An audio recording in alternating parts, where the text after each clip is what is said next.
In a sport where change is often chaotic and performance is judged in milliseconds, one team has undergone a quiet, calculated revolution and emerged stronger for it. McLaren, once lost in a sea of mediocrity, has clawed its way back toward the front of the grid, but this resurgence wasn't sparked by a driver or a major sponsorship deal. It was engineered methodically by a man most casual fans wouldn't recognize if he walked past them on the street, Andrea Stella. Since joining McLaren in 2015, Stella has operated largely behind the scenes. But in 2023, when he stepped into the team principal role, everything began to change. Zak Brown, McLaren's CEO, didn't mince words at the Goodwood Festival of Speed. Stella is critical to the team's current success. That's not an offhand compliment. That's a line drawn in the sand, a public acknowledgement that McLaren's transformation didn't come from luck. It came from leadership. Stella brought more than technical acumen. He brought clarity. Under his guidance, McLaren didn't just tweak car components, they reinvented their engineering philosophy. Data-driven decisions, brutal internal accountability, systems thinking, overseat of the pounce risk, and the results, tangible. A team that once scraped for Q3 appearances is now threatening podiums consistently, with drivers who trust the process and engineers who finally have direction. What makes this evolution so striking is how understated it has been. No dramatic mid-season driver swaps. No tabloid-level infighting. Just relentless, focused, work-hand belief that success isn't given, it's built. In today's hyper-branded, politically volatile F1 ecosystem, that kind of maturity is rare, and it may be what ultimately sets McLaren apart in the seasons to come. Because while other teams lurch between eras, McLaren has already begun defining its next one. If McLaren's evolution has been a triumph of leadership, its internal driver battle is a test of emotional resilience.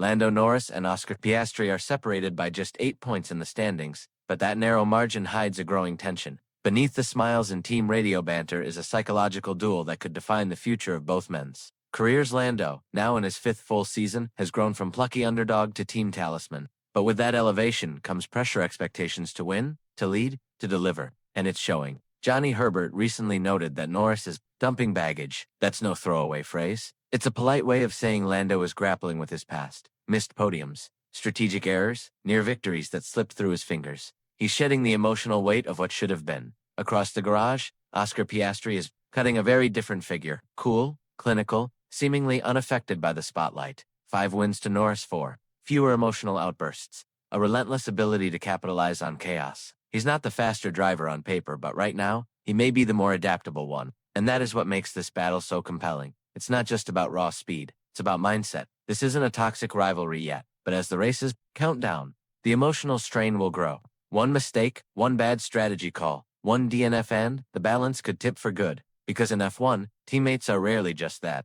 They're also the first benchmark, the first enemy, the first person you need to beat. And for Norris and Piastri, that truth is becoming harder to ignore. When Lewis Hamilton signed with Ferrari, the headlines practically wrote themselves. A 7-time world champion in the most iconic car in motorsport history, it was supposed to be the perfect storm. A late career renaissance. A final title run in red.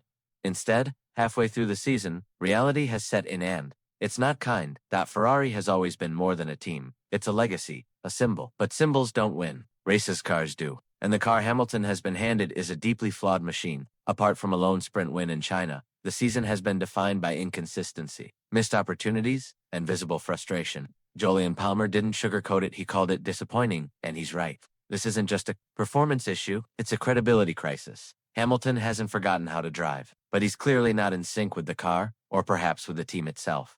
Communication issues, setup struggles, strategic misfires. It's not just about being off the pace, it's about being out of rhythm. And in a sport this competitive, that disconnect is fatal. Ferrari is feeling the pressure too. With Frederick Vassar's contract up at year's end, there are already whispers of restructuring. The idea of separate roles, following McLaren's model of splitting CEO and team boss duties. It's an admission that the current system isn't working, that even Ferrari must evolve to survive. Add to that the recent suspension tests at Mugello, a possible last-ditch effort to salvage a season slipping away, and the picture becomes clearer. Ferrari is scrambling, not planning, not innovating, reacting, and that's not what you expect from a team with championship aspirations. While Ferrari's troubles are headline-grabbing, Alpine's situation might be even more dire, just with less fanfare. The team has gone through a brutal stretch of leadership exits, poor results, and swirling rumors. Their foundation is shaking and their future is murky at best. Team principal Otmar Safnauer, gone CEO Laurent Rossi, reassigned. Their chosen driver, Jack Doohan, replaced mid-season by reserved Franco Colapinto, who's since struggled to keep the car out of the barriers. The project that once promised to challenge the top teams now feels rudderless. And into that chaos walks Pierre Gasly, trying to hold the line. Gasly's public response to the speculation about his teammates' future has been calm, even optimistic. But you can hear the exhaustion. There will always be noise, he says.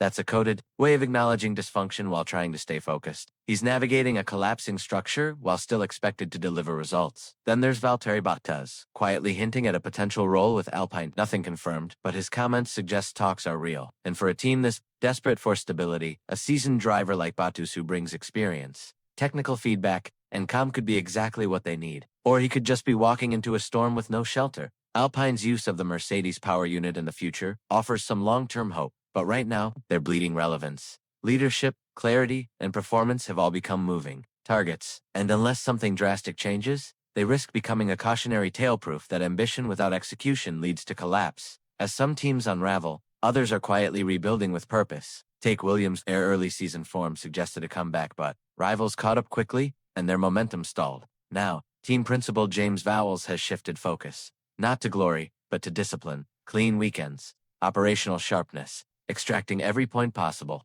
It's not glamorous, but it's exactly what Williams needs: realism and patience. Contrast that with Sebastian Vettel, who's finally put all comeback speculation to rest. My time in F1 is finished, he says, and it sounds final. There's no hint of regret, just resolution. And in that quiet declaration lies a rare moment of maturity in a sport often addicted to comebacks and nostalgia. Vettel isn't chasing old ghosts, he's carving a new path, possibly in endurance racing, where he's already impressed in tests. He doesn't need to prove anything. That freedom might just make his next chapter even more powerful. And then there's Pato O'Ward, a name not yet etched into F1's upper tiers, but one that just shook the IndyCar world, starting 10th in Toronto, winning with a daring strategy. It was a masterclass in risk, timing, and raw talent. It's not just about the points, it's about what it signals. That in motorsport, belief can rewrite the odds. O'Ward isn't a fluke, he's a threat. And if his momentum holds, he may force his way into the F1 conversation sooner than anyone expected. This season is far from over. But one thing is clear: the real battles aren't always on track. They're in the garages, in the boardrooms, in the minds of drivers. Behind every helmet is a story. Behind every decision, a risk. And as the second half of the season unfolds, the question isn't just who's fastest, it's who's ready to face the fire.